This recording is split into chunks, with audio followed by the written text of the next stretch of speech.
बिस्मिल्लाहिर्रहमानिर्रहीम। अस्सलाम वालेकुम डियर स्टूडेंट।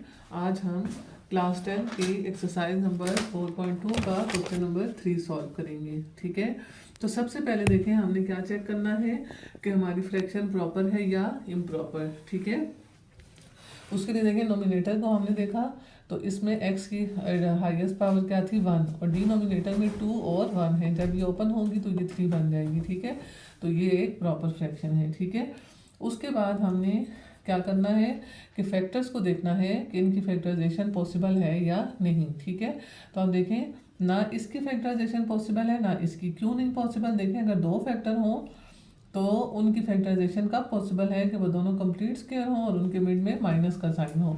तो ये दोनों कंप्लीट स्क्वायर तो हैं लेकिन दरमियान में प्लस का साइन है। ठीक है, इसको देखें, इसमें 1 तो कंप्लीट स्क्वायर है लेकिन x कंप्लीट स्क्वायर नहीं है, बेशक दरमियान में माइनस का साइन मौजूद है। ठीक है, तो ये हमारा केस नंबर 3 बन गया, क्वाड्रेटिक फैक्टर नॉन रिपीटेड। ठीक है, क्वाड्रेटिक फैक्टर है और नॉन रिपीटेड है। ठीक है, बेशक साथ एक लीनियर फैक्टर भी आ रहा है लेकिन क्वाड्रेटिक की वजह से ये हमारा थर्ड केस है। ठीक है, तो जब हम पहले फैक्टर को लिखेंगे क्वाड्रेटिक फैक्टर को तो a और b को मिलाकर लिखेंगे। a के साथ x आ जाएगा प्लस b, और दूसरा फैक्टर चूंकि लीनियर फैक्टर है तो c/x-1 आ जाएगा। ठीक है, अगर ये भी क्वाड्रेटिक फैक्टर होता तो यहाँ पर क्या आ जाता cx+d। ठीक है, अब हमने क्या करना है, multiplying both side with denominator.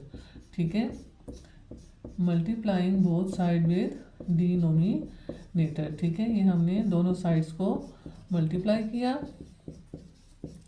यहाँ पर नीचे x² + 1 आ गया और इधर x² + 1 into x-1 plus c/x-1 तो x² + 1 इंटू x-1। यहाँ से देखें x-1 कैंसिल हो जाएगा, यहाँ से x² + 1 और यहाँ से ये दोनों कैंसिल हो जाएंगे। ठीक है, और इस तरफ हमारे पास क्या आ जाएगा 2x + 1 = ax + b into x-1 plus c into x² + 1।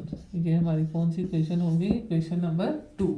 ठीक है, अगर तो ये दोनों फैक्टर क्वाड्रेटिक होते तो हमें यहाँ पर कोई भी वैल्यू हम पुट ना कर सकते और यहीं से इक्वेशन को डायरेक्ट खोल देते, लेकिन यहाँ पर हमारे पास एक लीनियर फैक्टर मौजूद है जो क्या है x-1। तो ये कैसे कब 0 होगा? जब x की वैल्यू 1 हो जाए। ठीक है, तो ये हमारे क्वेश्चन को आसान कर देगी। इसलिए अगर हमारे पास लीनियर फैक्टर मौजूद है तो x की जो पॉसिबल वैल्यू है वो हम पुट करेंगे। ठीक है, put x = 1 into question number 2 2 × 1 + 1 a × 1 plus b 1 - 1 plus c into 1² + 1।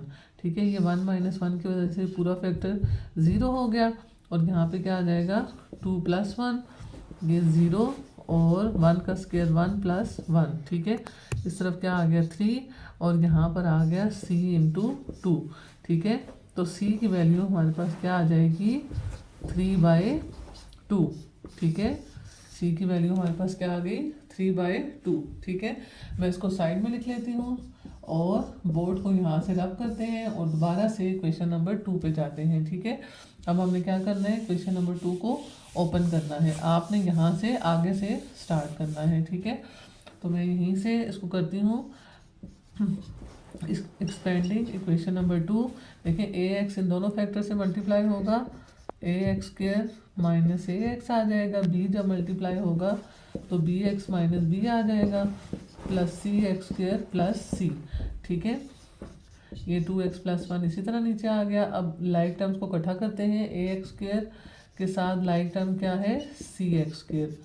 ठीक है, फिर उसके बाद लीनियर टर्म है -ax और इसके साथ लाइक टर्म क्या है प्लस bx। ठीक है, फिर उसके बाद कांस्टेंट फैक्टर है -b + c। ठीक है, अब हम जो है इसमें से कॉमन निकालेंगे। इसमें से x² कॉमन लिया तो इधर क्या रह गया a + c, इधर से +x। देखिए माइनस कॉमन नहीं ले सकते। ठीक है, मैं आपको हर वीडियो में बताती हूँ कि आपने माइनस को कॉमन नहीं लेना।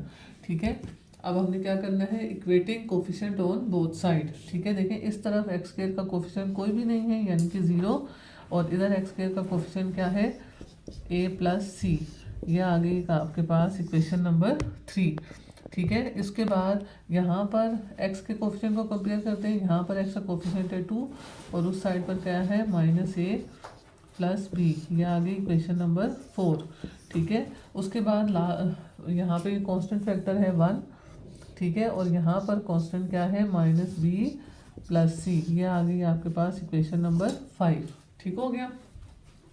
अच्छा, अब देखें, अगर हमारे पास c का आंसर ना निकला होता तो हमें इन इक्वेशंस को साइमल्टेनियसली हल करना पड़ता, लेकिन लकीली हमारे पास c का आंसर मौजूद है, तो उसको हम इक्वेशन नंबर 3 में पुट करके a की वैल्यू निकालेंगे, फिर a की वैल्यू को इक्वेशन नंबर 4 में पुट करके b की निकालेंगे, ठीक है। या c की वैल्यू 3 और 5 दोनों में पुट करके अलग अलग दो इक्वेशन से वैल्यू निकल आएगी, ठीक है। तो putting value of a into equation number 3, putting value of c into equation number 3, यहाँ पे c की वैल्यू पुट की, क्या आ गया 3/2। अब 3/2 इस तरफ आकर 0 में से क्या हो जाएगा माइनस, तो a की वैल्यू हमारे पास क्या आ जाएगी -3/2, ठीक है। इसी तरह अब यहाँ से हमारे पास दो चांस है कि हम मेथड है कि हम c की वैल्यू को ही b में 5 में पुट करें तो b का आंसर निकाल लें, या a की वैल्यू को 4 में पुट करें, ठीक है। तो मैं a की वैल्यू को 4 में पुट करती हूँ। इक्वेशन नंबर 4 पहले लिख लेते हैं, -a प्लस b, ठीक है। यहाँ पर ये इसका अपना इक्वेशन का माइनस का साइन, और a की वैल्यू क्या आई थी -3/2 प्लस b, ठीक है। अब ये जब ओपन होगा तो ये माइनस माइनस प्लस होकर +3/2 आ जाएगा, ठीक है। अब 3/2 को इस तरफ लेकर आएंगे तो ये 2 में से माइनस हो जाएगा, ठीक है। अब देखें, एक होल फ्रैक्शन है, होल नंबर है, और एक जो है वो फ्रैक्शन में है, तो इनको माइनस कैसे करेंगे, इनका एलसीएम लेना पड़ेगा। तो इसके नीचे हम क्या लगा देंगे 1, ठीक है। 2 और 1 का एलसीएम लिया तो 2 आ गया, 2 को 1 से डिवाइड किया तो 2, 2 2s are 4, 2 को 2 से डिवाइड किया तो 1, 3 1s are 3, ठीक है। तो b की वैल्यू हमारे पास क्या आ गई 1/2, ठीक हो गया। b की वैल्यू हमारे पास आ गई है 1/2, ठीक है।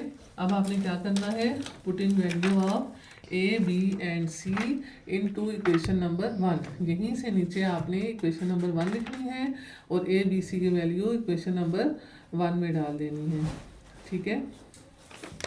तो मैं यहाँ से बोर्ड को रब करती हूँ और यहाँ पर a b c की वैल्यू पुट करते हैं, ठीक है।